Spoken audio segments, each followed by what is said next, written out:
فضا ابھی تک کانسی کی گھنٹیوں کے ترنم ریز شور سے گونج رہی تھی اور فضا میں خوشبوؤں کا ایک طوفان امڑا ہوا تھا۔ اپنے ہی تراشے ہوئے توسیہ کے پتھریلے بت کے لبوں کو جنبش کرتے دیکھ کر میرے پورے بدن پر خوشی، حیرت اور خوف کے باعث لرزہ طاری ہو چکا تھا۔ مجھ میں اتنی ہمت نہیں تھی کہ میں زمین سے اٹھ سکوں، بس جبرین کی خاک پر پڑا پھٹی پھٹی نگاہوں سے اس زندہ بت کو گھورے جا رہا تھا۔ تم مجھ سے ناراض ہو حسین؟ توسیہ کا زندہ بت مخصوص اور میٹھے انداز میں مسکرا کر ادا کے ساتھ بولا، اور اسی وقت میں نے اپنے شانوں پر کسی کا حرارت آگہی، نرم و نازک لمس محسوس کیا اور ہلکی سی چیخ مار کر اپنی جگہ سے اچھل کر کھڑا ہو گیا۔ توسیہ کا سدا بہار مسکراتا پیکر میری پشت پر موجود تھا۔ اسے دیکھتے ہی میں بوکھلا گیا اور پلکیں جھپکا کر توسیہ کے سنگی مجسمے کی طرف دیکھا۔ وہ بے جان بت اپنے امر نقوش سمیت بالکل ساکت کھڑا ہوا تھا، بالکل اسی حالت میں جیسا میں نے اسے تراش کر چھوڑا تھا، مسکراتا بے جان بت۔ میں حالات کے سامنے بے بس ہو گئی تھی حسین۔ توسیہ میرے قریب آتے ہوئے بولی، مجھے اس چرمی نقشے کی تلاش تھی اور میں نہ جانے کہاں کہاں خاک چھانتی پھری ہوں۔ تو وہ تمہارے پاس نہیں ہے؟ میں نے اس کی بات کاٹ کر حیرت اور غصے سے کہا، میرے پاس ہی ہے۔ وہ مسکرا کر بولی، جو ہی مجھے یہ سراغ ملا کہ اب وہ نقشہ سرجہاں کے پاس موجود ہے، میں نے اسے ٹھکانے لگا کر وہ نقشہ حاصل کر لیا۔ یہ کہتے ہوئے اس نے اپنے ڈھیلے ڈالے لبادہ کی بغلی جیب سے چمڑے کا ایک ٹکڑا نکال کر میری طرف بڑھا دیا۔ میں نے چمڑے کا وہ ٹکڑا اس کے ہاتھ سے لے کر بغور دیکھا، لیکن اس پر بنی ہوئی آڑی ترچھی لکیروں اور مختلف علامات سے کوئی نتیجہ اخذ نہیں کر سکا۔ چمڑے کے اس ٹکڑے پر خون کے خشک دھبے پڑے ہوئے تھے اور نیزے کی انی کے 3 سوراخ بھی تھے۔ ان میں سے ایک سوراخ نقشے کے ابتدائی یا آخری حصے پر تھا۔ کیا تم اس سے کوئی مطلب اخذ کر سکی ہو؟ میں نے اسے پوچھتے ہوئے اپنا سر اوپر اٹھایا اور اس نے پھرتی سے وہ چرمی نقشہ مجھ سے چھین لیا اور گھبرائی ہوئی نگاہوں سے میرے عقب میں دیکھتے ہوئے بولی، کوئی آ رہا ہے، بس تم خاموش کھڑے رہو۔ گو یہ اطلاع پا کر میرے دل کی دھڑکنیں تیز ہو چکی تھی اور میرا جی چاہ رہا تھا کہ فوراً ہی پیچھے مڑ کر آنے والے کو دیکھوں، لیکن میں نے یہ حماقت نہیں کی۔ ویسے میں متجسس ضرور تھا۔ جبرین والے اپنے روایات کے قیدی تھے اور انہی میں ایک روایت رات کی سیاہی میں پوشیدہ نحوستوں سے متعلق تھی۔ میں نے آہستہ آہستہ اپنے تراشے ہوئے مجسمے پر نگاہ ڈالتے ہوئے گردن گھمائی۔ چاند کی دودھیں روشنی میں جبرین کا جہاں دیدہ بوڑھا ابو صخر میری جانب چلا آ رہا تھا۔ اس کے چہرے سے براہمی ٹپک رہی تھی اور تیور بگڑے ہوئے تھے۔ آؤ ابو صخر، تم رات کے اندھیرے میں کہاں بھٹک رہے ہو؟ میں نے مزمل آواز میں اسے پکارا۔ جوبا کی بزدلی نے مجھے تیرے پاس آنے پر مجبور کیا ہے حسین، وہ تلخ لہجے میں بولا۔ یہ مسلح ہے، اس وقت اس سے دور رہ کر ہی بات کرنا۔ میرے کانوں میں توسیہ کی آواز گونجی۔ میں بوکھلا کر اس کی طرف پلٹا، لیکن اس وقت مجھے یاد آیا کہ میرے سوا اسے کوئی نہیں دیکھ سکتا اور نہ سن سکتا ہے۔ جوبا کی بزدلی؟ میں نے حیرت سے کہا، جبرین والوں پر بزدل کب سے حکمرانی کرنے لگے ابو صخر؟ میرے لہجے میں اس بار حیرت کے ساتھ ہی طنز کی تلخی بھی رچی ہوئی تھی۔ جب سے سرداروں نے باہر سے آنے والوں کو کھلی چھیٹ دینا شروع کی ہے۔ وہ اپنے سر پر بندھے ریشم کے سفید رومال کی گرے کو ٹٹولتے ہوئے بولا۔ ابو صخر، میرا لہجہ گھمبیر ہو گیا۔ تم بستی کے معززین میں گنے جاتے ہو، مجھے مجبور نہ کرو میرے لہجے کی گستاخی تمہارے بوڑھے اعصاب کو اذیت میں مبتلا کر دے۔ یہ تو نہ سنا تھا نہ دیکھا تھا، وہ آہستہ آہستہ بولا۔ اس کا دانا ہاتھ ابھی تک اس کی پشت پر چھپا ہوا تھا اور مجھے اندازہ تھا کہ اس کے دانے ہاتھ میں کوئی مہلک ہتھیار چھپا ہوا ہے کہ جبرین کی خاک پر سنگ تراش اپنے اوزار بجاتے پھریں گے۔ لیکن جوبا نہ جانے کیوں تجھ سے ڈرتا ہے۔ تجھے سریعام صنم تراشی کی چھوٹ ملی ہوئی ہے۔ تو دن کے اجالے میں جبرین والوں سے ڈرتا ہے، نہ رات کے اندھیروں میں لپٹی نحوستوں سے گھبراتا ہے۔ تیری وجہ سے ہر ایک پریشان ہے اور میری تو چھٹی حس کہتی ہے کہ آخر کار تیری وجہ سے ہم پر بربادی آئے گی، اور اسی لیے تو میرا خاتمہ کرنے آیا ہے۔ اس کی جانب سے مصالحت کی کوئی امید نہ پا کر میرا پیمانہ صبر لبریز ہو گیا اور میرے لہجے میں نفرت کی بو نمایاں ہو گئی۔ ہاں، اس نے دایاں ہاتھ فضا میں لہرایا اور میں نے اس کے ہاتھوں میں دبے ہوئے خنجر کے پھل کی چمک دیکھی۔ آج میں تیرا قصہ ہی نمٹا دوں گا، تو جبرین والوں کے لیے ایک روگ بن کر رہ گیا ہے۔ یہ کہتے ہوئے وہ بوڑھا کسی پھرتیلے چیتے کی طرح خنجر تانے میری طرف لپکا۔ میں نے پیچھے سرک کر اپنا دفاع کرنا چاہا، لیکن اسی وقت میرے کانوں میں توسیہ کی مسکراتی گنگناتی آواز آئی، ڈرو نہیں حسین، اپنی جگہ کھڑے ہو کر تماشا دیکھو۔ گو مجھے یقین ہو گیا کہ ابو صقر میرا کچھ نہ بگاڑ سکے گا، لیکن توسیہ کی یقین دہانی کے باوجود مجھ پر گھبراہٹ طاری ہو چلی تھی۔ او بڈھے! جو ہی ابو صقر میرے قریب پہنچا، میرے کانوں میں توسیہ کی آواز آئی اور وہ یک بیک بوکھلا کر ادھر ادھر دیکھنے لگا۔ اس بار توسیہ نے بھی براہ راست اسی کو مخاطب کیا تھا اور اس کے انداز سے بظاہر ہو رہا تھا کہ اس نے توسیہ کی آواز سنی ہے۔ ابو صقر کی توجہ ہٹتے ہی میں نے اپنے گرد و پیش پر نگاہیں دوڑائی، مگر اب توسیہ کا کہیں پتہ نہیں تھا اور ابو صقر پر دہشت زدہ انداز میں توسیہ کے بت کو گھورے جا رہا تھا۔ کیوں لگ رہا تھا جیسے وہ نسوانی آواز کا مخرج اسی بت کو سمجھ رہا ہو۔ میں نے زوردار قہقہہ لگایا، میری طرف دشمنی کی نگاہ دیکھنے والوں کا عبرتناک انجام ہوگا ابو صقر۔ جوبا تیرا سردار بزدل نہیں ہے، وہ کچھ سمجھ کر ہی مجھ سے الجھنے سے گریز کرتا ہے۔ نہیں، یہ میرا وہم ہے، پتھر کے بت کبھی نہیں بول سکتے۔ کئی منٹ کے الجھن اور خوف آمیز انتظار کے بعد ابو صقر خود کلامی کے انداز میں بڑبڑایا، پھر میری طرف متوجہ ہو گیا۔ تو اپنے حلق سے اور تو کسی آوازیں پیدا کر کے مجھے وہم میں نہیں ڈال سکتا۔ آج میں تیرا قصہ تمام کر کے ہی واپس لوٹوں گا۔ یہ کہتے ہوئے وہ خنجر والا ہاتھ بلند کر کے میری جانب بڑھا۔ حسین زندہ بتوں کی تخلیق کرتا ہے وہ آگ کے پجاری۔ توسیہ کی آواز پھر ابھری اور ابو صقر میری طرف دہشت زدہ ہو کر چیخ پڑا، پتھر کا بت! اس کے لب ہل رہے ہیں، یہ بول رہا ہے۔ یہ کہتا ہوا وہ وہاں سے سرپٹ بستی کی جانب بھاگ نکلا۔ اس کے جاتے ہی توسیہ نمودار ہو گئی، میرا ہاتھ تھام کر بولی، آؤ کسی گوشہ عافیت میں چل کر گفتگو کریں، ہمیں اس نقشے پر غور کرنا ہے۔ ہم دونوں قریبی بنے ہوئے جانوروں کے ایک ویران استبل کے عقب میں جا پہنچے۔ چمڑے کے اس ٹکڑے پر تمہیں کیا نظر آ رہا ہے؟ اس نے میرے قریب بیٹھتے ہوئے پوچھا۔ آڑی ترچھی لکیروں کا ایک بے مقصد سا جال، میں نے کہا، لیکن یہ اس سندلی کلیسا تک پہنچنے کی کلید نہیں ہے۔ آگ کے پجاریوں کو بھی ابھی غلط فہمی نے صدیوں سے فریب میں مبتلا کر رکھا ہے کہ یہ لکیریں ہی نقشہ ہیں، اور اس کی مدد سے انہوں نے کئی بار صحرا میں میرا جسم تلاش کیا لیکن ناکام رہے۔ میرے باپ کے معتمدوں نے اس چمڑی نکڑے پر خاص قسم کے سیال سے وہ نقشہ بنایا تھا جو ایک خاص عمل کے بغیر نہیں آ سکتا، اور اصل نقشے کی حفاظت کے لیے اس پر لکیروں کا جال بنا دیا تھا تاکہ ہر شخص اسی میں الجھا رہے۔ وہ اپنا سر میرے شانے پر ٹکا کر بولی۔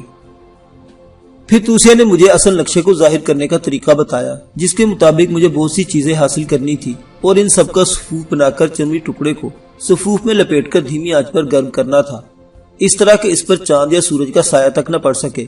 7 پہر کے اس عمل کے بعد اصل نقشہ چرمی ٹکڑے پر ابھر آتا اور میں کسی صحیح سمت میں پیش قدمی کے قابل ہو جاتا۔ توسیہ نے مجھے یہ سب بتایا، پھر میں نے اس کے کاکل و رخسار سے زندگی کی رعنائیاں سمیٹی اور وہ اپنی انجانی دنیا میں لوٹ گئی۔ میں وہاں سے اٹھا اور نئے عزم کے ساتھ سردار جوبا کے خیمے کی طرف چل پڑا۔ جوبا کے خیمے میں پہنچا تو ایک چکا دینے والا منظر میرا منتظر تھا۔ جوبا کے نئے خیمے میں بچھے ہوئے قالین پر ابو صقر اوندھے منہ بے حس و حرکت پڑا ہوا تھا اور جوبا اس سے بے نیاز کنیزوں کے جھرمٹ میں بستر پر دراز تھا۔ میرے قدموں کی آہٹ پاتے ہی جوبا اچھل کر بستر سے اترا اور لڑکھڑاتے ہوئے قدموں سے میرے قریب آ پہنچا۔ یہ پہلا موقع تھا کہ میں نے جوبا کو نشے کے عالم میں لڑکھڑاتے دیکھا تھا۔ اس نے قریب آ کر اپنے دونوں ہاتھ مضبوطی کے ساتھ میرے شانوں پر جما دیے اور سرسراتی ہوئی آواز میں بولا، تو لمحہ با لمحہ مجھ پر اور میرے اعصاب پر حاوی ہوتا جا رہا ہے۔ دیکھ تیرا ایک اور دشمن مارا گیا، اب میں تجھ سے ڈرنے لگا ہوں۔ میرا دشمن؟ میں ابو صقر کے بے جان جس پر جھکتا ہوا حیرت سے بولا، بھلا اس معزز بوڑھے کو مجھ سے کیا دشمنی تھی؟ ارے اس کے نتنوں اور دہانوں پر تو خون جمع ہوا ہے۔ ہاں، یہ میرے پاس آیا تھا، تیری آزادی اور سنگ تراشی پر یہ چراغ پا تھا اور مجھ سے مطالبہ کر رہا تھا کہ میں تجھ پر پابندی عائد کر دوں۔ میں نے اسے صاف لفظوں میں کہہ دیا کہ سب کچھ کر سکتا ہوں مگر حسین کے مقابلے پر نہیں آ سکتا۔ یہ سنتے ہی ابو صقر بگڑے ہوئے تیوروں کے ساتھ یہاں سے روانہ ہو گیا۔ میرا قیاس تھا کہ وہ تیرے قتل کی نیت سے گیا تھا اور ابھی کچھ دیر قبل ہی دہشت سے کانپتا اور ہذیان بکتا بھاگا بھاگا یہاں آیا۔ اس کے منہ سے بمشکل تیرا نام نکلا اور یہ تیورا کر نیچے گر گیا۔ میں قریب پہنچا تو اس کے نتھنوں اور دہانوں سے خون رواں تھا، شاید دہشت سے اس کے دماغ کی کوئی رگ پھٹ گئی ہے۔ قدموں کی لڑکھڑاہٹ کے باوجود جوبا کا لہجہ مضبوط اور ہوشمندانہ تھا۔ مان مجھے اپنی مطلوبہ چیزوں کا خیال آیا اور میں نے جوبا کی باتوں کو نظر انداز کرتے ہوئے سوال کیا، یہ بتاؤ کہ کیا ابو صقر خونی تھا؟ ابو صقر؟ جوبا یہ کہہ کر زور سے ہنسا۔ جبرین میں کوئی جوان اور بوڑھا ایسا نہیں ہے جو انسانی لہو کی ہولی نہ کھیل چکا ہو۔ یہ بزدلوں کی نہیں سورماؤں کی بستی ہے حسین۔ تجھے بھی پارسائی کا دعویٰ تھا، لیکن آج تیرے ہاتھ بھی مانینی کے خون سے رنگے ہوئے ہیں۔ سنو، مجھے ابو صقر کا کاسا سر درکار ہے۔ خونی کا کاسا سر؟ جوبا کے منہ سے سرسراتی آواز نکلی۔ اس کی آنکھیں حیرت سے کشادہ ہو گئی اور وہ لڑکھڑا کر کئی قدم پیچھے ہٹ گیا۔ ہاں، اور کسی بانجھ عورت کی چوٹی کے چند بالوں کی بھی ضرورت ہے، باقی چیزیں میں خود مہیا کر لوں گا۔ میں نے اسے اپنی ضروریات سے باخبر کرتے ہوئے کہا، پناہ، مقدس اگیاری کی پناہ، کیا تو جادو کرنے کا ارادہ رکھتا ہے حسین؟ جوبا کی آنکھیں فرتے حیرت سے کشادہ ہو کر پیشانی پر جا چڑھی تھی۔ مجھے جو بھی کرنا ہے تمہیں اس کی فکر نہیں کرنی چاہیے، میں نے خشک لہجے میں کہا۔ لے لے، تو ابو صقر کی کھوپڑی بھی لے لے، میں اس کی لاش بستی کے کسی ویران گوشے میں پھینکوا دوں گا، اور بانجھ عورت کے بال بھی مل جائیں گے۔ مانینی اور سرجاہوں کو بار بار میری کنیزوں کے حمل ضائع کرنے پڑتے تھے، لیکن میری 2 کنیزوں کو 6-7 سال سے اس کی ضرورت ہی پیش نہیں آئی ہے۔ ان کی کوکھ بہت ہلکی ہے، تو کہے تو میں دونوں کی چوٹیاں کاٹ کر تجھے دے سکتا ہوں۔ اب جوبا پوری طرح میری مٹھی میں آ چکا تھا۔ میری ہدایت پر اس نے تیز دھار خنجر سنبھالا اور آہستہ آہستہ ابو صقر کی لاش سر سے جدا کرنے لگا۔ خیمے میں موجود کنیزیں فرد داشتے سے ایک کونے میں سکڑی کانپ رہی تھی۔ یہ بھیانک کھیل کھیل کر ان کے نازک ذہنوں پر بوجھ ثابت ہو رہا تھا۔ پھر جوبا ابو صقر کی کھوپڑی بالوں سے اٹھا کر میرے پاس لے آیا۔ تو کس کنیز کے لیے کہہ رہا تھا؟ میں نے جوبا سے پوچھا۔ ساتن کو یہاں بھیجو، جوبا نے کنیزوں کی طرف مخاطب ہو کر سرد آواز میں کہا۔ ایک دراز قامت، کشادہ بدن اور خوشگوار دوشیزہ کانپتی ہوئی آگے بڑھائی۔ دہشت سے اس کا چہرہ دھواں ہو رہا تھا۔ کبھی تمہاری کوکھ میں زندگی کلبلائی ہے لڑکی؟ میں نے اس سے سوال کیا۔ اس نے آہستہ سے اپنے سر کو نفی میں جنبش دی۔ میرا اشارہ پا کر جوبا نے ابو صقر کی کھوپڑی قالین پر رکھ دی اور خنجر سنبھال کر کنیز کی طرف بڑھا۔ کنیز اسے ہی اپنی طرف آتا دے کر چیختی ہوئی پیچھے سرکی اور تیورا کر فرش پر گر گئی۔ شاید اسے اندیشہ تھا کہ جوبا اسے ذبح کر ڈالے گا۔ جوبا کسی بھیڑے کی طرح اس کی پشت پر سوار ہو گیا۔ کنیز کے منہ سے ہلکی سی چیخ نکلی اور جوبا نے خنجر کے ایک ہی وار سے اس کی پوری چوٹی کاٹ لی۔ خلاف توقع اتنی سی کارروائی پر گلو خلاصی ہونے پر کنیز کی آنکھیں ڈبڈبا آئیں اور وہ دونوں ہاتھوں سے منہ چھپائے اپنی ساتھیوں کی جھرمٹ میں جا پہنچی۔ میں سردار جوبا سے کنیز کے بال اور ابو صقر کی کھوپڑی لے کر باہر آ گیا اور ایک طویل راستے کا چکر کاٹ کر مویشیوں کے ویران استبل تک جا پہنچا۔ یہ دونوں چیزیں استبل کی ایک کوٹری میں چھپانے کے بعد میں اسی وقت بقیہ چیزوں کی تلاش میں نکل پڑا۔ مجھے باقی ماندہ چیزوں کی تلاش میں زیادہ دیر سرگردہ نہیں رہنا پڑا۔ رات کے آخری پہر تک مطلوبہ چیزیں میرے قبضے میں آ چکی تھی۔ جب میں سردار جوبا کے نئے خیمے کے نزدیک سے گزرا تو میرا تراشا ہوا توسیہ کا سنگی پیکر اسی جگہ استادہ تھا جہاں میں نے اسے چھوڑا تھا۔ کوٹری میں داخل ہو کر میں نے وہ سب سامان ایک طرف رکھا اور دروازہ بند کرنے کے لیے پیچھے پلٹا تو میرا دل دھک سے رہ گیا۔ سردار جوبا کی عتاب زدہ اور بدنصیب لڑکی زینو کوٹری کی چوکھٹ پر ہاتھ جمائے کھڑی تھی۔ اس کے بال پاگلوں کی طرح چہرے پر بکھرے ہوئے تھے۔ آنکھوں اور چہرے پر بے خوابی کی وحشت بکھری ہوئی تھی۔ پتلے پتلے ہونٹوں پر عجیب سی مسکراہٹ ناچ رہی تھی اور وہ جارحانہ انداز میں میری طرف دیکھے جا رہی تھی۔ زینو، تو رات کے منحوس اندھیرے میں یہاں؟ اس پر نظر پڑتے ہی میرے منہ سے تحیر امیز آواز نکلی۔ ہاں، میں کافی دیر سے چوروں کی طرح تیرا پیچھا کر رہی تھی، وہ کوٹری میں داخل ہوتے ہوئے بولی، اور میں نے ابھی اسے ٹھکانے لگا دیا ہے۔ کسے؟ میرے منہ سے بے اختیار نکلا، جوبا، میرا خود غرض باپ اور بزدل۔ وہ نفرت امیز لہجے میں بولی، وہ تجھ سے خوفزدہ تھا لیکن تجھے سخت ناپسند کرتا تھا۔ جو ہی تو اس کے خیمے کے قریب سے گزرا وہ دبے پاؤں تیرے پیچھے لپکا، مگر میں نے اچھل کر اس کا گلا دبوچ لیا۔ اس نے جس روز مجھے چوپال میں ڈالا تھا اسی روز سے میرا رواں رواں انتقام کی آگ میں جل رہا تھا، اور آج مجھے وار کرنے کا موقع مل گیا۔ وہ تیری وجہ سے گھبرایا ہوا تھا، اس لیے میں نے بڑے آرام سے اسے مار ڈالا، اور اس کے منہ سے آواز تک نہ نکل سکی۔ تو نے جوبا کو مار دیا؟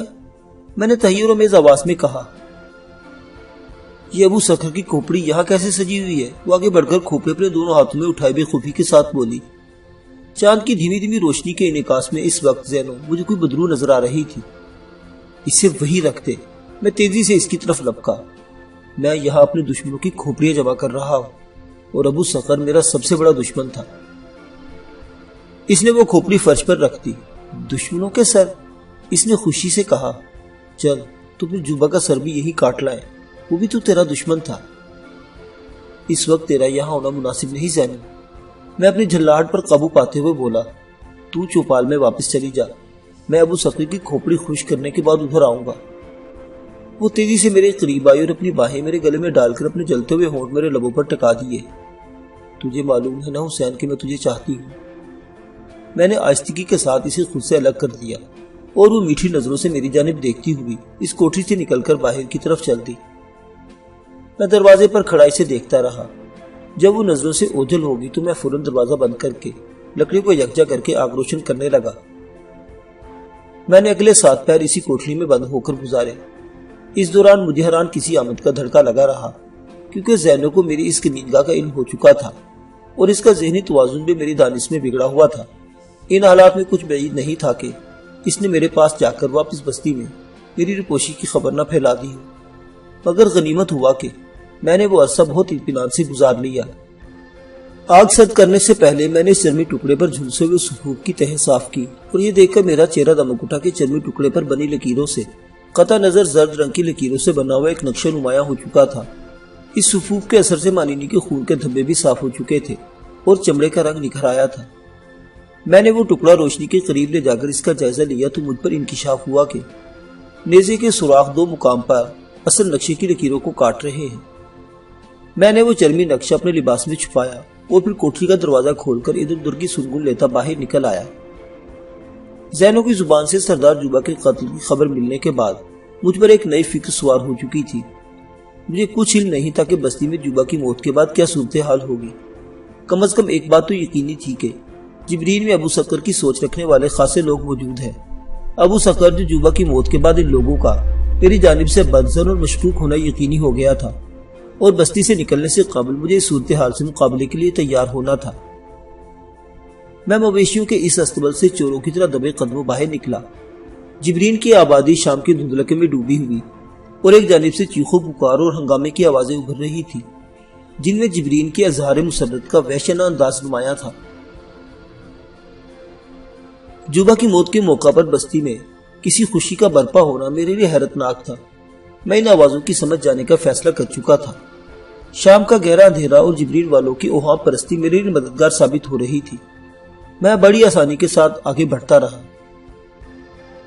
بستی کے قلب میں پہنچ کر مجھے اندازہ ہوا کہ ہاؤ ہو کا وہ سارا شور جوبا کے نئے خیمے کی سمجھ سے بلند ہو رہا تھا اور اس شور میں جبرین والوں کی وحشیانہ آوازوں کے ساتھ ہی دل دوز نسوانی چیخیں بھی شامل تھی۔ میرے قدموں کی رفتار تیز ہو گئی اور میں تھوڑی دیر میں جوبا کے جھونپڑے کے قریب جا پہنچا۔ پھوس کی دیواروں سے شعلوں کی تیز روشنی چھن چھن کر دور تک پھیل رہی تھی۔ میں پھیلے ہوئے سناٹے سے فائدہ اٹھا کر اس جھونپڑے کے عقب میں جا پہنچا۔ تھوڑی سی کوشش کے بعد مجھے پھوس کی دیوار میں سے اتنی جگہ مل گئی کہ جس سے میں اندر کا جائزہ لے سکتا۔ اس جھونپڑے میں نے جو کچھ دیکھا اس کا تصور تک لرزہ خیز تھا۔ اس کشادہ جھونپڑے میں روایت کے مطابق جبرین کے بیشتر بالغ مرد موجود تھے۔ ہر ایک کے ہاتھ میں شراب کا پیمانہ یا سراہی نظر آ رہی تھی۔ ان سب کے چہروں پر شیطانی عزائم ناچ رہے تھے۔ سرخ سرخ آنکھوں میں ہوس کی پرچھائیاں لرز رہی تھی اور ان کے وسط میں 11-12 جوان سال اور خوبرو لڑکیاں سہمی ہوئی کھڑی تھی۔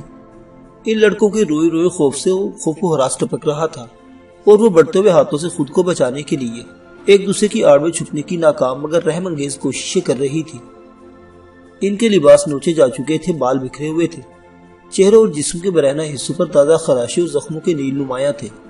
جبرین کے چند سورما اپنے ہاتھوں میں مشلیں اٹھا اٹھا کر ان کے گرد چیخ چیخ کر ناچ رہے تھے۔ جبرین والوں کی ایک دوسری بدمست ٹولی کے درمیان مجھے اپنی پیاری توسیہ کا اس سنگی بت نظر آیا جو میں نے والہانہ محبت اور شب و روز کی محنت کے بعد تراشا تھا۔ اس حسین اور پرجلال پیکر کے گلے میں شکستہ جوتوں کا ایک ہار پڑا ہوا تھا۔ اس کے سر پر سجے ہوئے شاہانہ تاج پر جبرین والوں نے کیچڑ کا ڈھیر ملا ہوا تھا۔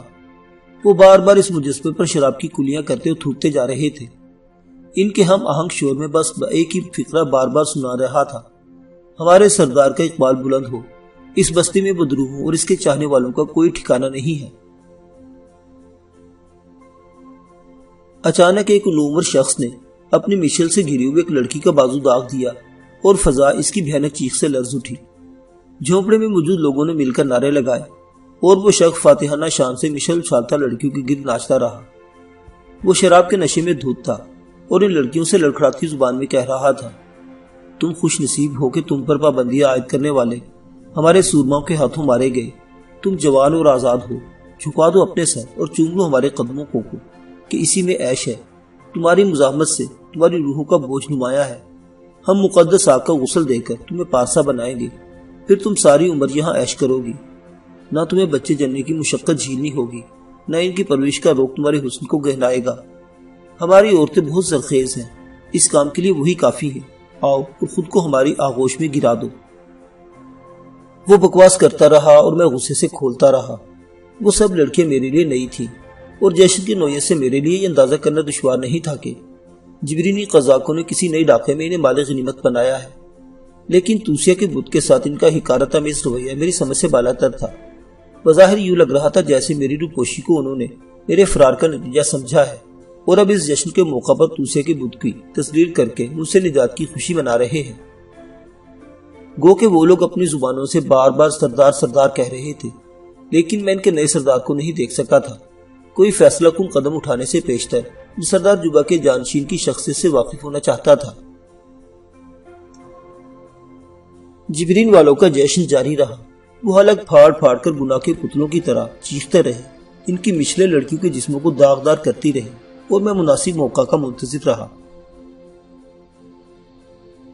پھر اچانک ان کی چنگل میں پھنسی ہوئی ایک لڑکی مشل کو اپنی طرف بڑھتا دیکھ کر بے اختیار چلا اٹھی۔ اس نے دونوں ہاتھوں سے اپنا لباس پھاڑ کر ان پر اچھال دیا اور اپنا منہ دونوں ہاتھوں میں چھپا کر قالین پر بیٹھ گئی۔ ہمارے شوہر، باپ اور بھائی تمہاری ستم کا نشانہ بنے، سارا مال و زر تم نے لوٹ لیا، لو اب میں بھی تمہاری جاگیر ہوں۔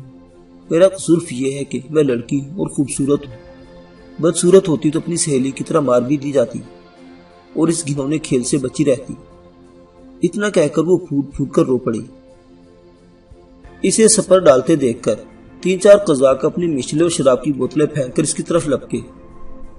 ہر ایک نے اپنے حریفوں پر نظر ڈالی اور پھر وہ اس لڑکی کو بھول کر بھوکے بھیڑیوں کی طرح ایک دوسرے پر ٹوٹ پڑے۔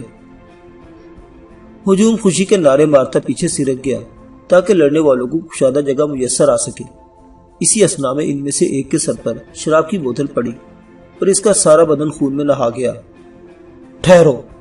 اچانک اس جھونپڑے میں سب آوازوں پر حاوی ایک کرخت اور تحکمانہ آواز ابھری اور میرا دل یک با یک بلیوں اچھل پڑا۔ خیمے میں یک با یک سناٹا چھا گیا، بس لڑکی کے رونے کی آوازیں سنائی دے رہی تھی۔ میں نے پھوس کی دیوار والے سوراخ میں سے زاویہ بدل کر جھانکنا چاہا، لیکن میں بولنے والے کی شکل نہ دیکھ سکا۔ ویسے مجھے اتنا یقین ضرور تھا کہ میں نے آواز پہچاننے میں غلطی نہیں کی ہے۔ لڑکیوں کی خاطر خونریزی کرتے تمہیں شرم آنی چاہیے۔ وہی سرد آواز دوبارہ ابھری۔ میں یہاں ایک اشرفی اچھالتا ہوں، تم میں سے جو وہ اشرفی حاصل کرے گا یہ لڑکی اسی کی ملکیت ہوگی۔ پھر اس سناٹے میں ہلکا سا کھناکا ہوا جیسے کسی نے چٹکی سے سکہ اچھالا ہو اور میں نے ایک طلائی سکہ فضا میں اڑتا ہجوم کی طرف آتا دیکھا۔ 15-20 قزاق اسے فضا ہی میں لپکنے کے لیے ایک دوسرے سے الجھ پڑے، لیکن سکہ نیچے گر گیا اور وہ غراتے ہوئے قالین پر گر گئے۔ مل گیا۔ چند ثانیوں کی دھینگا مشتی کے بعد ایک زخمی قزاق اپنی داہنی چٹکی میں دبا ہوا سکہ بلند کر کے مسرت کے ساتھ چیخا، جو لگ رہا تھا جیسے اپنے سر کے شدید زخم سے بہتے خون کو یکشر فراموش کر چکا ہو۔ اس کنیز پر تیرا ہی حق ہے، جا یہ رات تیرے لیے نشاط کی رات ہے۔ وہی شناسا آواز دوبارہ سنائی دی۔ اس بار اس میں خفگی کے بجائے بشاشت نمایاں تھی۔ یہ مسئلہ سنتے ہی وہ زخمی قزاق حلق سے بے معنی آوازیں نکالتا کسی بھیڑے کی طرح اس روتی ہوئی علم رسیدہ لڑکی کے بدن سے لپٹ گیا۔ تم سب گناہگار ہو، ایک شخص اپنی مشل سے ایک اور دبلی پتلی لڑکی کے جسم کو داغتے ہوئے بولا۔ تمہارا سب سے بڑا گناہ یہ ہے کہ تم ایسے کمزور لوگوں میں پیدا ہوئی جو تمہاری حفاظت نہ کر سکے۔ اب تم جب تک ہماری آغوش میں ہو اپنی راتیں نہیں گزارو گی، تم سکھی نہیں رہ سکو گی۔ اتنی دیر میں جبرین کی صورتحال کا اندازہ لگا چکا تھا۔ قیدی لڑکیوں کی بے حرمتی اور توسے کے سنگی پیکر کی تزلیل پر میری کنپٹیاں چٹک رہی تھی۔ جبرین کے وہ سفاک اور بدذوق لٹیرے جس بت کی توہین اور تحقیر کر رہے تھے، وہ نہ صرف میری محبوبہ کا بے جان پیکر تھا بلکہ ایک فنکار کا شاہکار بھی تھا۔ پھوس کی دیوار سے ہٹ کر میں چند ثانیوں تک اپنے اعصابی انتشار سے نجات حاصل کرنے کی کوشش کرتا رہا۔ پھر میں نے فیصلہ کن انداز میں جھونپڑے کے داخلی دروازے کی طرف چل دیا۔ جب میں اندر داخل ہوا تو نشے میں بدمست لوگوں میں سے کسی نے مجھ پر توجہ نہیں دی اور نہ ہی مجھے کسی نے پہچانا، لیکن چند قدم آگے بڑھتے ہی اعزازی مسند پر بیٹھے ہوئے جوبا نے مجھے دیکھ لیا اور اس کے چہرے پر یک بیک ہوائیاں اڑنے لگی اور وہ اچھل کر اپنی جگہ پر کھڑا ہو گیا۔ اس کا یوں بدکتا دیکھ کر چند افراد چونکے اور لمحہ بھر میں وہاں سراسیمگی پھیل گئی۔ جوبا کی خوفزدہ نگاہوں کے تعاقب میں سب نگاہیں خوف، حیرت اور دہشت بھرے تاثرات کے ساتھ مجھ پر مرکوز ہو کر رہ گئی تھی۔ تم سب کو فریب دیا گیا ہے، میں نے ان کے درمیان میں رک کر فاتحانہ شان سے حقارت امیز لہجے میں کہا۔ میں زندہ ہوں اور تمہاری ہی بستی میں موجود ہوں۔ ٹھہرو، میں تم سے تنہائی میں بات کروں گا۔ جوبا نے مستربانہ انداز میں میری بات کاٹ دی۔ تو بہت مکار ہے جوبا، میں بند دیواروں کے پیچھے تجھ سے کوئی معاہدہ نہیں کروں گا۔ میں بپھرے ہوئے انداز میں اس پر برس پڑا۔ یہ دیکھو، یہ میرا شاہکار ہے۔ اسے ایک سنگ تراش نے محبت کے لازوال جذبے میں ڈوب کر شب و روز کی محنت سے تراشا ہے۔ تم سب میرے مجرم ہو۔ تم نے اس پر تھوک کر اور اس پر شراب کی کلیاں کر کے صرف ایک بت کی تزلیل نہیں کی ہے، بلکہ تم نے میرے فن کو دھتکارا ہے، میرے جذبوں کا خون کیا ہے، اور اب مجھ پر کسی عہد کی، کسی وعدے کی پابندی لازم نہیں ہے۔ بستی والوں نے سنا ہے کہ تو ایک روح پرور حکمران ہے۔ جوبا نے انجان بنتے ہوئے تصدیق طلب لہجے میں پوچھا، لیکن کس سے سنا ہے؟ میں پاگل ہو کر غصے کی پوری قوت سے چیخا۔ یہ ایک راز تھا اور تیرے سوا شاید کوئی اسے آگاہ نہیں تھا۔ یہ تیری بھول ہے حسین۔ جوبا کی آواز یک بیک مزمل ہو گئی۔ اس بستی میں ابو صقر کے بہت سے ہم خیال تھے۔ جب اس کی سربریدہ لاش راستے میں پڑی ملی تو بستے والی کوچ کی تیاریاں کرنے لگے۔ مقدس اغیاری کی قسم، ہم نے اور ہمارے بزرگوں نے یہ بستی بڑی محنت سے بسائی تھی۔ مجھے اس خاک کے ذرے ذرے سے محبت ہے، میں اسے اجڑتا نہ دیکھ سکا۔ مجھے یہ معلوم ہو چکا تھا کہ تو لاپتہ ہے۔ میں نے جبرین والوں کو خوشخبری سنا دی کہ ایک روح کا محبوب اس بستی سے جا چکا ہے، اب ہم اس کے سحر سے آزاد ہیں۔ میں چند ثانیوں تک اسے گھورتا رہا، پھر بستی والوں سے مخاطب ہوا۔ جاؤ، اپنے اپنے سروں کو ڈھانپ کر اپنے اپنے گھر پہنچو۔ میں سننا چاہتا ہوں کہ تمہارا سردار کیا کہتا ہے۔ وہ سب سر جھکائے تھکے تھکے قدموں سے باہر جانے لگے۔ قیدی لڑکیاں قالین پر بیٹھی حیرت سے میری جانب نگراں تھی۔ وہ یہ سمجھنے سے قاصر تھی کہ جبرین کے بے لگام اور سرکش بھیڑیے میرے سامنے یوں ڈرے سہمے چوہوں کی طرح کیوں دبکے ہوئے ہیں۔ یہ جا رہے ہیں اور اب ان میں سے کوئی اس بستی میں نہیں رکے گا۔ جوبا میرے قریب آ کر التجا آمیز لہجے میں بولا، جیسے اس بارے میں میری مدد کا متمنی ہو۔ میں نے قہر بھری نگاہوں سے جوبا کو گھورا اور جانے والوں سے بولا، تم میں سے کوئی یہ بستی چھوڑے گا نہیں۔ یاد رکھو، میرے ہاتھ بہت لمبے ہیں۔ ابو صقر کی کھوپڑی میرے قبضے میں آ چکی ہے۔ تم جہاں بھی جاؤ گے وہ تمہارا کھوج نکال لے گی اور تمہارے نرخرے نوچ ڈالے گی۔ چہروں پر دہشت کی سیاہی اور گہری ہو گئی۔ اور یہ لڑکیاں، آخری قزاق کے بھی نکل جانے کے بعد جوبا نے قیدی لڑکیوں کی طرف اشارہ کیا۔ لعنت ہے جوبا تیری قوم پر، میں نے اسے پھٹکارا۔ دیکھ تیرے سورماؤں نے ان کا کیا حشر کیا ہے، اب ان کے ننگے جسموں کو ڈھانپنا تیرا فرض ہے۔ جوبا نے ایک چوبی صندوق سے کئی چادریں نکال کر ان سیمی سپری لڑکیوں پر اچھال دی اور وہ جلدی جلدی اپنے جسم چھپانے لگی۔ تم سب آزاد ہو۔ میں نے اسے مسئلہ جافزہ سنایا۔ اب کوئی ادھر کا رخ نہیں کرے گا۔ یہ رات تم اسی چھت کے نیچے بسر کرو، میں انہیں اپنے ساتھ لے جا رہا ہوں۔ جوبا بے چوچرا میرے حکم پر باہر نکل آیا۔ ویران استقبال میں پہنچنے تک ہم دونوں خاموش رہے۔ جوبا مجرموں کی طرح سر جھکا میرے پیچھے چلا آ رہا تھا، جیسے وہ میرا جدی پشتی غلام ہو۔ احاطے میں پہنچتے وہ بے اختیار میرے قدموں میں گر پڑا۔ مجھے معاف کر دے حسین، میں نے تیری طاقت کا اندازہ لگانے میں غلطی کی تھی۔ مجھے تو حیرت ہے کہ جوبا تو اب تک زندہ کیسے ہے؟ میں نے اپنے پیر چھڑانے کی کوشش کرتے ہوئے کہا۔ تو نرم خوبی ہے میرے محسن، وہ زمین پر اٹھتے ہوئے گڑ گڑایا۔ میں تجھے قتل کرنے کی نیت سے تیرے پیچھے لپکا تھا، مگر کسی نسوانے ہولے نے مجھ پر حملہ کر دیا۔ میں تیری محبوب کے ہاتھوں بے بس ہونے کا تصور کرتے ہی بے ہوش ہو گیا۔ تھوڑی دیر بعد ہوش آیا تو وہاں کوئی بھی نہیں تھا۔ میں فوراً اپنے خیمے میں جا گھسا۔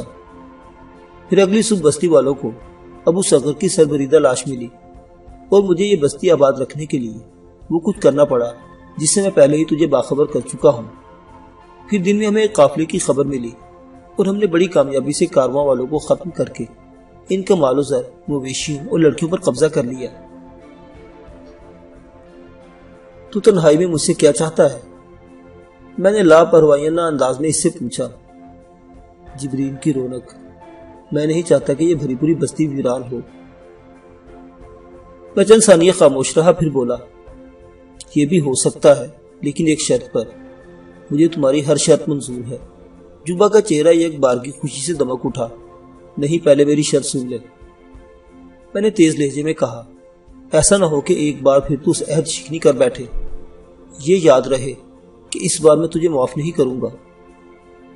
کہہ ڈال۔ جوبا سر جھکا کر بولا، اس بار تجھے مجھ سے شکایت نہ ہوگی۔ تو نے اپنی بستی والوں سے توسیہ کے بت کی بہت تحقیر کرائی ہے۔ میں ٹھہرے ہوئے لہجے میں بولا، اب تمہاری سزا یہ ہے کہ وہ مجسمہ اپنی اگیاری کے سامنے نصب کرو۔ اگر کسی وقت بھی تم نے وہ مجسمہ ہٹانے کی کوشش کی تو یہ بات مجھ سے چھپی نہ رہ سکے گی اور جبرین والے میری رسائی سے بچ نہ سکیں گے۔ یہ بہت بڑی شرط ہے حسین۔ جوبا کا چہرہ سوکھ گیا۔ تجھے علم ہے کہ آگ کے پجاریوں کو سنگ تراشی اور صنم پرستی سے نفرت ہے۔ شاید میں اپنی بات نہ منوا سکوں۔ یہ میرا حکم ہے اور ہر ایک کو ماننا ہی پڑے گا۔ میرا لہجہ اٹل تھا۔ اور ہاں، جو نئی لڑکیاں تیری قید میں ہیں انہیں آزاد کرنا ہوگا۔ میری نگرانی میں تیرے آدمی انہیں ان کی بستی پہنچائیں گے۔ شرط پر بات کی جا سکتی ہے، لیکن تو کہتا ہے کہ یہ تیرا حکم ہے۔ اب میرے لیے بحث کی گنجائش نہیں رہی۔ جوبا یہ کہہ کر شکست خوردہ انداز میں وہاں سے چل دیا۔ جوبا کے چلے جانے کے بعد میں ویران استبل کے احاطے میں کھڑا تھا۔ میری سمجھ میں نہیں آ رہا تھا کہ میں یہ رات کہاں بسر کروں۔ میں انہی تفکرات میں کھویا ہوا تھا کہ جانی پہچانی خوشبوؤں کے ساتھ فضا میں لاہوتی ترنم کا سرور امیز سیلاب امڈ پڑا اور میں بے چین ہو کر ادھر ادھر نگاہیں دوڑانے لگا۔ ذرا ہی دیر میں وہ نرم دھیما ہونے لگا۔ پھر مجھے چاندنی کے دھوئیں میں توسیہ کا سدا بہار پہ کر نمودار ہوتا نظر آیا۔ وہ بڑے اعتماد کے ساتھ مسکرائے جا رہی تھی۔ جب وہ میرے قریب آ کر رکی تو میں نے والہانہ انداز میں اپنے دونوں ہاتھ اس کی طرف بڑھائے، لیکن میرے ہاتھ اس کے لطیف پیکر سے گزر کر آپس میں ٹکرا گئے۔ اس وقت وہ خد و خال اور قامت و جسامت کے ایک بے وجود پیکر میں تھی جسے دیکھا جا سکتا تھا لیکن چھونا محال تھا۔ تم نے جو کچھ کیا وہی درست تھا حسین۔ آخر اس کے ہونٹ ہلے۔ جوبا کے ساتھ تمہارا سمجھوتا بہت معقول تھا۔ اس بستی کا آباد رہنا ہم دونوں کے حق میں بہتر ہے۔ چرمی ٹکڑے کا وہ نقشہ ظاہر ہو چکا ہے توسیہ۔ اب یہاں سے روانگی میں تم میری رہنمائی کرو۔ میں نے مسرت امیز لہجے میں اس سے کہا۔ توسیہ نے فوراً ہی وہ نقشہ طلب کیا۔ اس کی ہدایت پر میں نے وہ نقشہ زمین پر ہی بچھا دیا اور وہ چاند کی دھیمی دھیمی روشنی میں میرے ہمراہ اس نقشے پر چھپ پڑی۔ کچھ دیر تک ان زرد لکیروں پر غور کرنے کے بعد وہ خوشی کے ساتھ اٹھی اور مجھے اس راستے کے بارے میں ہدایات دینے لگی۔ اس کی دانش میں نیزوں کے سوراخ نے جن دو مقامات پر نقشے کو قطع کیا تھا، اس کے سبب سے سفر میں رکاوٹ کا کوئی امکان نہیں تھا۔ اب تم صبح ہی کوچ کر دو۔ ان لڑکیوں کو تمہیں اپنی نگرانی میں کسی شہر پہنچانا ہوگا۔ ہو سکتا ہے کہ تمہاری غیر موجودگی میں جبرین کے قذاقوں کی نیت خراب ہو جائے۔ زیادہ راہ کے بارے میں تمہاری کیا رائے ہے؟ میں نے پوچھا۔ میری دانش میں یہ سفر 10-12 دن کا ہوگا۔ رسے سے لدا ہوا ایک اونٹ بھی تمہارے لیے کافی ہوگا۔ اب تم آرام کرو، میں جاتی ہوں۔ توسیہ، تمہارا یہ غیر محسوس پیکر مجھے بے چین کر دیتا ہے۔ میں اپنے ہاتھوں سے تمہیں محسوس کرنا چاہتا ہوں۔ میں نے حسد بھری نظروں سے اسے دیکھتے ہوئے کہا۔ یہ فاصلے بہت جلد ختم ہونے والے ہیں حسین، تم ان باتوں پر اپنا دل چھوٹا نہ کیا کرو۔ میں تم سے دل ہار چکی ہوں اور اب ہمیشہ کے لیے تمہاری ہوں۔ اتنا کہہ کر وہ یک بیک غائب ہو گئی۔ اگلی صبح جبرین میں زندگی بہت سست تھی۔ لوگ یوں سر جھکائے ایک دوسرے کے قریب سے نکل رہے تھے، جیسے اپنے ہاتھوں کسی قریبی عزیز کی تدفین کر کے آ رہے ہوں۔ میں نے لڑکیوں سے ان کی منزل کے بارے میں دریافت کر چکا تھا۔ وہ سلامہ کی بستی جانا چاہتی تھی۔ میری زبان سے باعزت آزادی کا مستہ پا کر وہ خوشی سے بدحال ہوئی جا رہی تھی اور بار بار مجھے احسان مندانہ نظروں سے دیکھ رہی تھی۔ جب وہ 12 لڑکیاں اپنے اپنے اونٹوں پر سوار ہو گئی تو جوبا کے 4 آدمی بھی تیار ہو گئے۔ جوبا نے ان خوش نصیب لڑکیوں پر آخری بار حسرت بھری نگاہ ڈالی اور مجھے ہاتھ کا الوداعی اشارہ کرتا ہوا اپنے جھونپڑے میں گھس گیا۔ میرے اشارے پر وہ سب اونٹ حرکت میں آ گئے۔ فضا گھنٹیوں کے ترنم سے گونج اٹھی اور میرا کارواں آہستہ آہستہ بستی سے نکل کر کھلے صحرا کی بے رحم وسطوں میں داخل ہو گیا۔ سلامہ کی بستی میرے لیے نئی نہیں تھی۔ سلامہ کی بستی میرے لیے نئی تھی، لیکن جوبا مجھے بتا چکا تھا کہ جبرین سے 40 میل شمار میں ایک سرسبز صحرائی نخلستان کا نام سلامہ ہے۔ شہری آبادیوں سے قریب ہونے کے باعث سلامہ والے زراعت کے ساتھ ساتھ تجارت بھی کیا کرتے تھے۔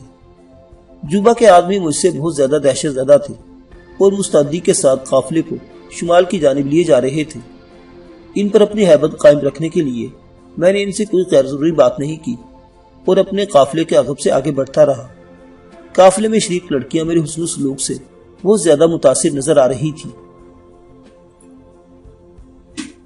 سلامہ پہنچنے کی جلدی میں ہم دوپہر میں کہیں پڑاؤ نہیں کیا، بلکہ دوپہر کی ناقابل برداشت تپش کی پرواہ کیے بغیر آگے بڑھتے رہے۔ شام کا دھندلکا پھیلنے سے 1.5 گھنٹے قبل ہی ہمیں شمال میں ایک بستی کے آثار نظر آئے اور جبرین والوں نے اپنے اونٹ روک لیے۔ تمہاری منزل سامنے ہے، اب ہم واپس جانا چاہتے ہیں، ایک قزاق نے مجھ سے کہا۔ تم رات میں سفر کرو گے؟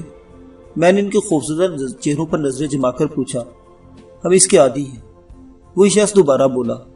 رات کی خوشگوار فضا میں ستارے ہماری رہنمائی کرتے ہیں، ہم جلد از جلد اپنی بستی پہنچنا چاہتے ہیں۔